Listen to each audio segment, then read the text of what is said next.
Iran में लगातार बिगड़ते हालात और बढ़ते तनाव के बीच भारत सरकार पूरी तरह अलर्ट मोड में आ गई है।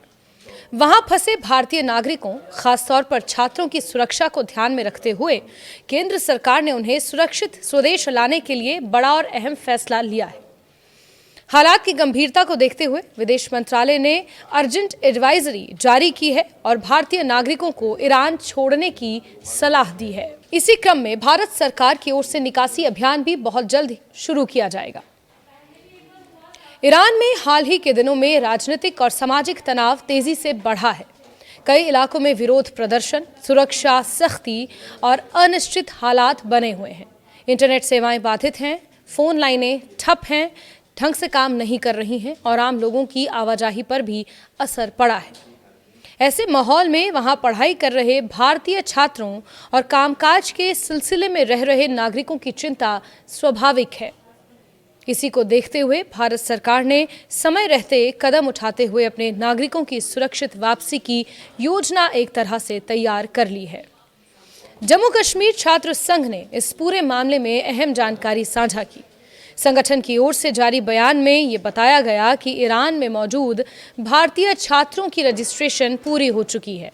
भारतीय दूतावास ने छात्रों के व्यक्तिगत विवरण और पासपोर्ट से जुड़ी जानकारी पहले ही इकट्ठी कर ली है। छात्रों को एम्बेसी से संपर्क में रहने के लिए कहा गया है।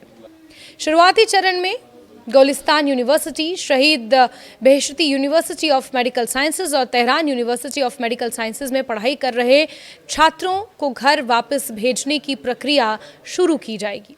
भारतीय दूतावास लगातार स्थानीय प्रशासन और भारत सरकार के संपर्क में है ताकि निकासी प्रक्रिया जब भी शुरू हो वो बिना किसी बाधा के उसे पूरा किया जा सके।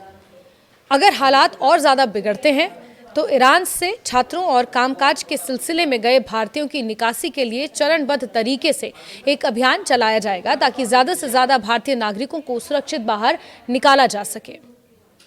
इससे पहले भी भारतीय दूतावास ने ईरान में रह रहे सभी भारतीय नागरिकों के लिए सतर्कता एडवाइजरी जारी की थी।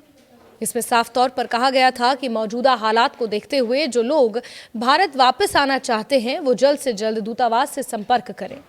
सूत्रों के मुताबिक विदेश मंत्रालय ईरान में बदलती स्थिति पर लगातार नजर बनाए हुए है और हर संभावित स्थिति के लिए तैयार है।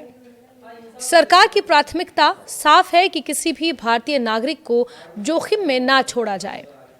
दूतावास के अधिकारियों ने यह बताया कि वो ईरान में अलग अलग इलाकों में मौजूद भारतीय छात्रों और नागरिकों से संपर्क कर रहे हैं।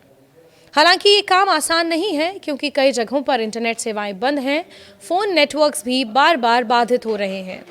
ऐसे में दूतावास की टीमें कई जगहों पर फिजिकली जाकर छात्रों और भारतीयों से संपर्क साध रही हैं ताकि ये पता लगाया जा सके कि कौन लोग देश छोड़ना चाहते हैं और उन्हें किस तरह की मदद की ज़रूरत है। एडवाइजरी में भारतीय नागरिकों से अपील की गई है कि वो अपने सभी ज़रूरी दस्तावेज जैसे पासपोर्ट, वीज़ा और पहचान पत्र हमेशा अपने पास रखें और ऐसी जगह रहें जहां ज़रूरत पड़ने पर तुरंत मिल सके। इसके साथ ही ये भी कहा गया है कि किसी भी तरह की सहायता या जानकारी के लिए सीधे भारतीय दूतावास से संपर्क किया जाए और सरकार ने ये साफ किया है कि अफवाहों पर ध्यान ना दें और केवल आधिकारिक सूचनाओं पर ही भरोसा करें। विदेश मंत्रालय की ओर से ये भी कहा गया है कि ईरान में मौजूद सभी भारतीय नागरिक और PIO पूरी सावधानी बरतें। उन्हें विरोध प्रदर्शन या भीड़ भाड़ वाली जगहों से दूर रहने की सलाह भी दी जाती है।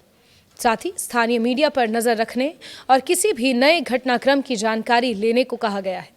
भारतीय दूतावास से संपर्क में बने रहना और उनके निर्देशों का पालन करना इस वक्त ईरान में भारतीयों के लिए बेहद जरूरी बताया गया है। इस बीच कूटनीतिक स्तर पर भी लगातार बातचीत जारी है।